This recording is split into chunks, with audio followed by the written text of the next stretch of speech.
Praise the Lord! Dakila ang ating Panginoon. Mapagpalang umaga po, Pastor Bobby Librado, Pastora Cynthia at sa mga kapwa natin manggagawa sa platform na ito, gayon din sa mga kapatiran sa bawat sulok ng iba't ibang bansa na kung saan ay hindi man tayo pare-parehas ang oras, pero naniniwala po ako na ito yung oras na ginawa po ng ating Panginoon na tayo po ay makapakinig muli ng salita po ng ating Panginoon.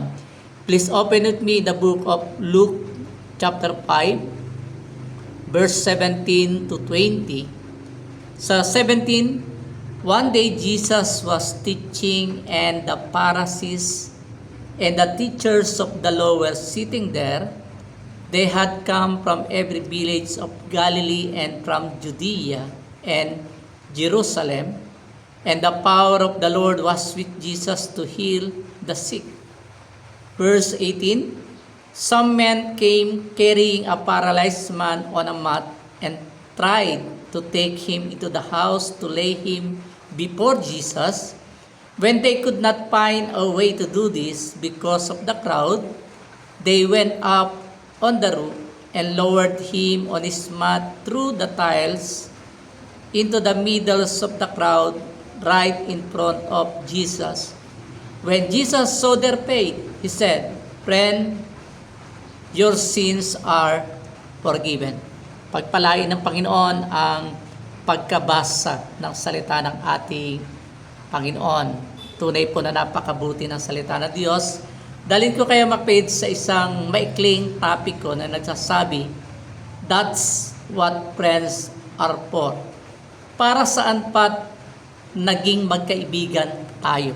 Ito yung magandang salita na kung saan ay aking iiwan sapagkat sa Biblia po ay ito ay kagilagilalas na istorya ng isang paralantikong lalaki na siya po ay may mga kaibigan na umikot po ang istorya doon kung gaano katapat ang kanyang mga kaibigan ay nagbigay ito ng tinatawag na timeless story na kung saan ay makikita po natin yung kanilang pananampalataya po ay kakaiba at ang kanilang loyalty sa kanilang kaibigan na hindi nakakalakad.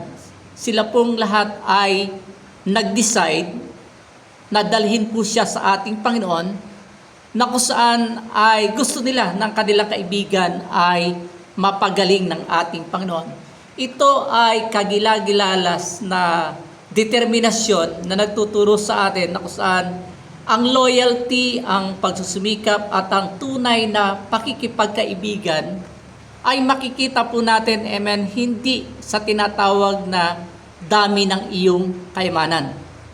Kasi po si Solomon po ay nagsabi, na sabi po doon na ang mayaman ay maraming kaibigan, ngunit ang dukha ay aba. Amen. Sa ating buhay, titingnan po natin, ito ang pamantayan po na tao. Pag ikaw ay mapera, pag ikay kilala, marami kang kaibigan. Pero pag wala kang pera, amen, ito ang pinakamasaklap na kalagayan po ng isang tao. Pero sa umagang ito, lagi niyong tandaan, amen, hindi po natin pag-uusapan ang pera. Ang pag-uusapan po natin ay ang tinatawag na pananampalataya ng mga magkakaibigan na ito. Hindi po sinabi sa Biblia kung siya po ay ipinanganak na paralyzed. Pero makikita natin, paano kaya na-establish ang kanilang pagkakaibigan? Kaya nga, kung titignan po natin, yung kanilang pagkakaibigan, hindi po sila tumingin sa estado ng buhay po ng bawat isa, kundi ang kanilang tiningnan kung ano yung kaya po nilang gawin para po sa kanyang kaibigan. Alam po natin sa Biblia, amen, grabe po yung pagkakaibigan ni Jonathan at ni David na kung saan sa panahon na kailangan po ni David na magpapaalala, magbibigay ng babala sa kanya, sa panahon na siya ay may panganib, lalo na sa kamay ni Haring Saul, si Jonathan ay nag-sacrifice, amen, na kahit tatay niya, si Saul, amen, kanya ipinakita yung kanyang pakikipagkaibigan po kay David, na kung saan ay mas higit pa sa kaibigan, kundi sila po ay, ang turingan nila, sila po ay magkapatid. Dito mga kapatid sa ating binasa, amen.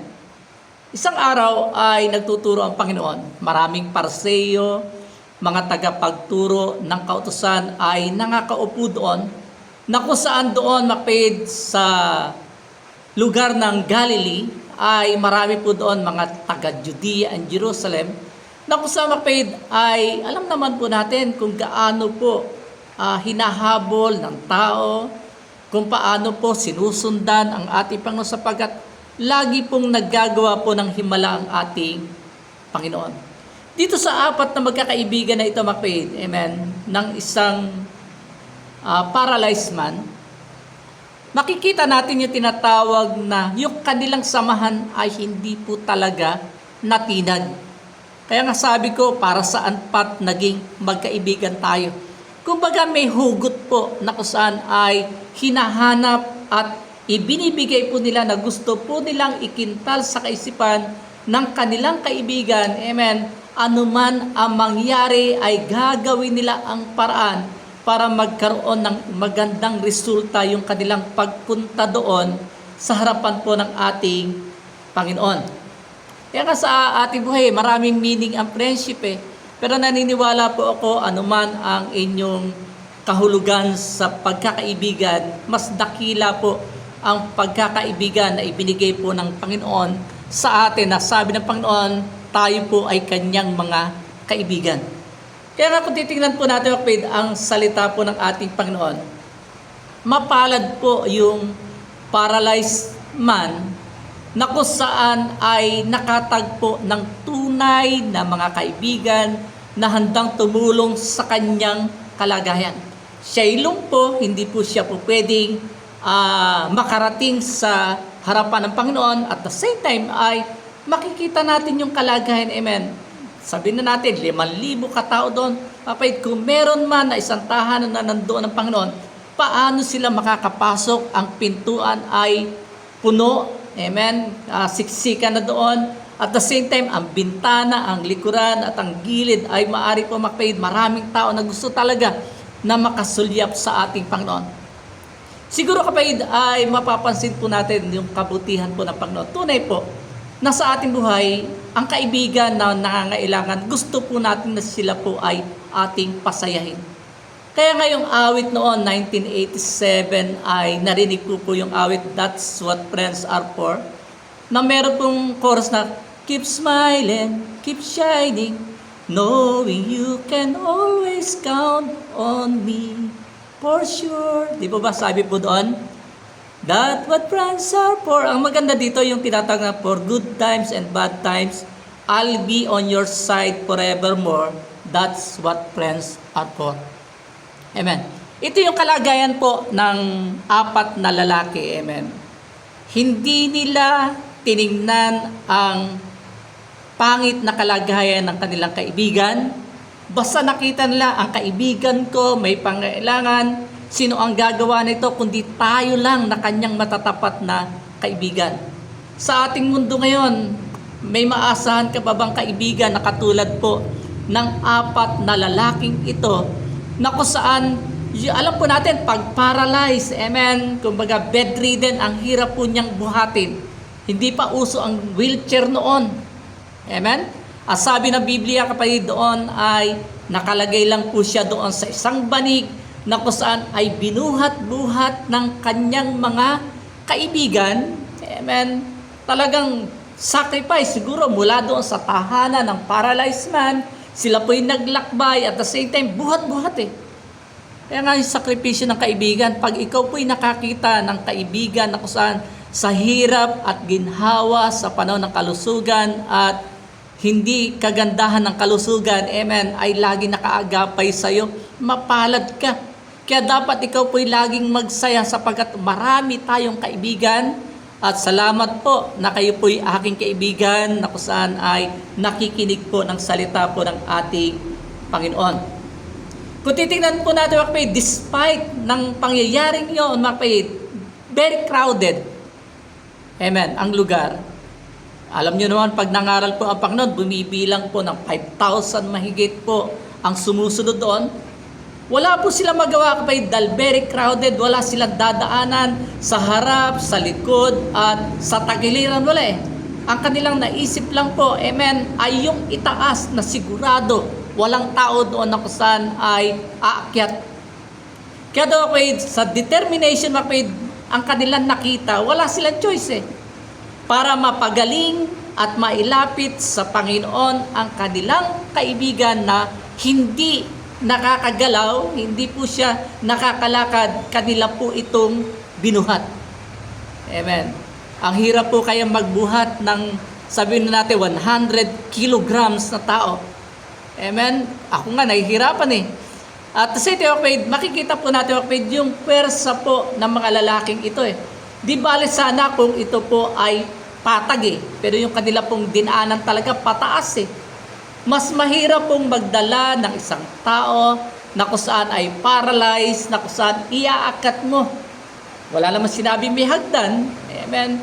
Kaya ano man ang nangyari kapatid kung ating lalaruin ang ating kaisipan, paano kaya ginawa ng mga kaibigan ito? Pero alam ko kapatid, sa ating buhay, ano man ang kanilang ginawa, amen, tanging remarkable ang aking masasabi na ang mga kaibigang ito ay nagsakripisyo sa harapan po ng kanilang matalik na kaibigan, mahirapan man sila o anuman ang kanilang maranasan. Kumbaga sa kanilang buhay ay kumbaga kailangan sila po ay magsakripisyo, tanggapin ang katotohanan, anuman ang ibato ng mga tao doon sa kanilang nakapaligid, i-criticize sila kung ano yung kanilang ginagawa, amen. Ang tanging nasa isip po ng kanya mga kaibigan, siya ay dalhin sa harapan ng ating Panginoon sa anumang kaparaanan na kanila po ito ay ginawa.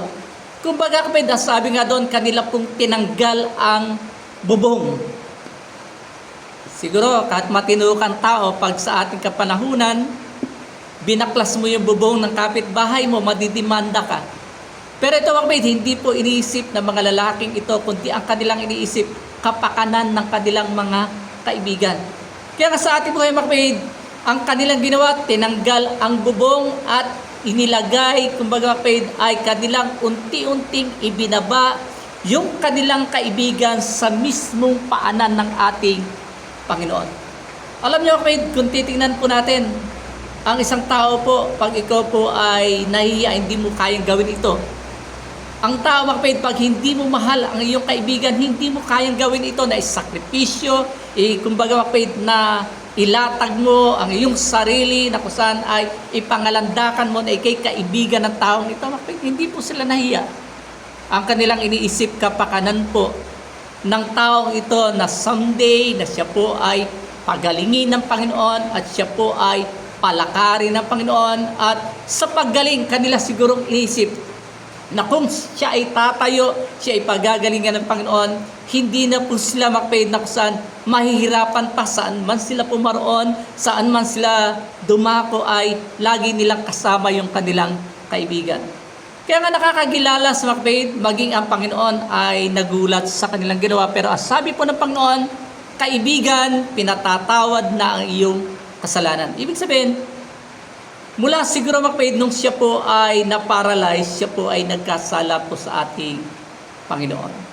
Pero kagandahang bagay kapahid na iiwan ko sa umagang ito kapahid, na talagang napakaganda na tingnan ang magkakaibigan ay nagdadamayan sa panahon ng kahirapan, sa panahon na kung saan ay kasaganahan, sa panahon na maganda ang kalusugan, o anumang panahon na sila po ay nagsasama-sama. Makikita mo talaga yung tunay na kaibigan. Alam po natin kapatid, sa ating buhay, mapalad tayo kung tayo po ay may tunay na mga kaibigan na dadalhin ka sa tamang paglilingkod sa ating Panginoon. Marami po kasi na mga kaibigan, invite ka, friend, punta tayo sa ganito, punta tayo sa ganoon, pero nakakalimutan po yung gawain ng ating Panginoon. Kaya si David, siya po ay natuwa na sabi ni David, "And I was glad when they say unto me, come into the house of the Lord." Sa ating buhay, mapalad tayo na meron kang kaibigan na kung saan ay nag-imbita sa iyo, inanyayahan ka na kung saan ay umatin sa gawain ito, na kung saan ay ikay dumalo sa gawain ng Panginoon, na kung saan first time mo na ikay dumalo sa gawain ng Panginoon. Alam po natin na marami tayong istorya kung paano tayo po ay nagkaroon ng kaibigan. Amen. Ang tanong ko, kapatid, yung kaibigan po ba ninyo noon, niyaya kayo sa gawain ng ating Panginoon?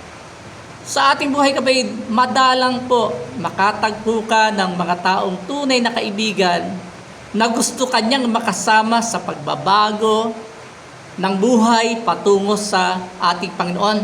Wala pong tunay na kaibigan na yayayain ka sa maling pamuhay.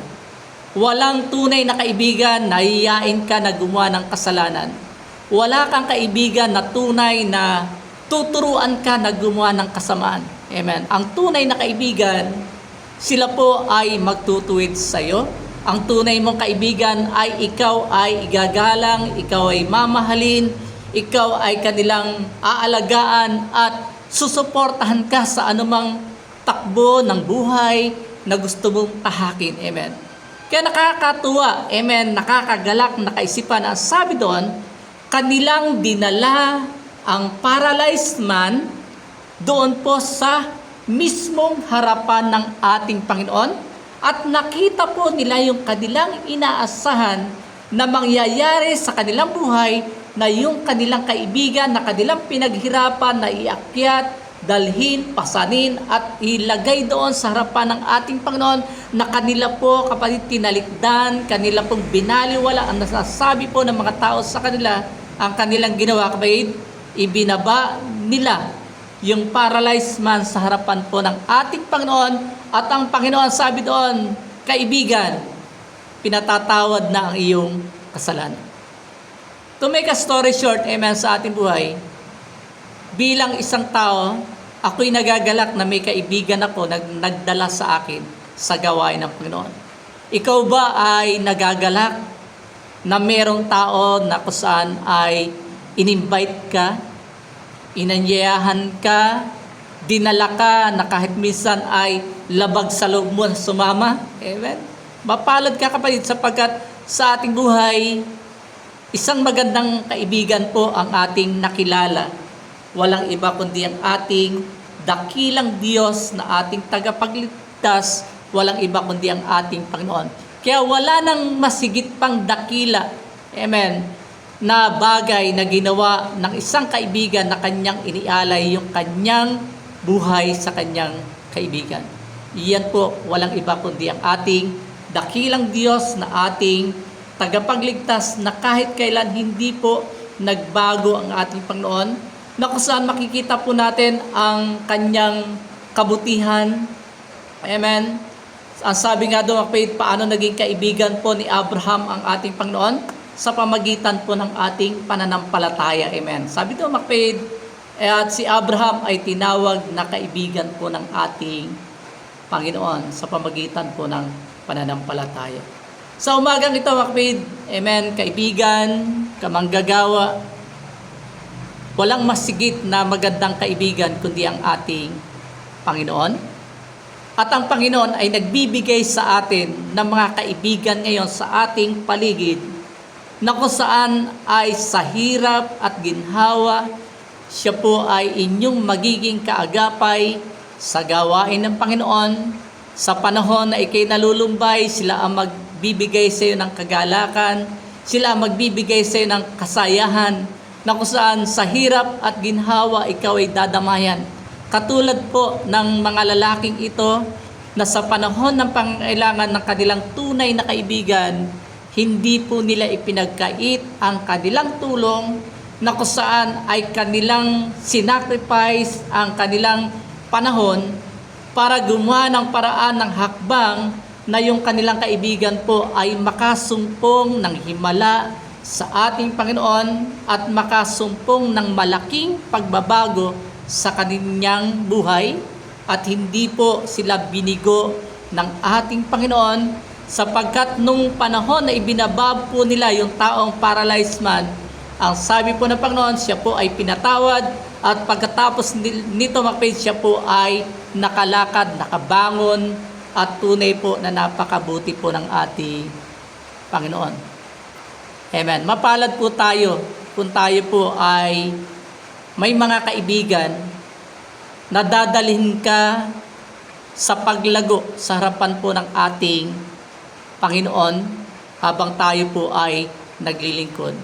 Mapalad ka, kapatid, kung ikaw ay may kaibigan na lagi kang susuportahan sa hirap at sa ginhawa, na kung saan ay ikaw ay palagi niyang dadamayan, lalong-lalo na sa gawain po ng ating Panginoon.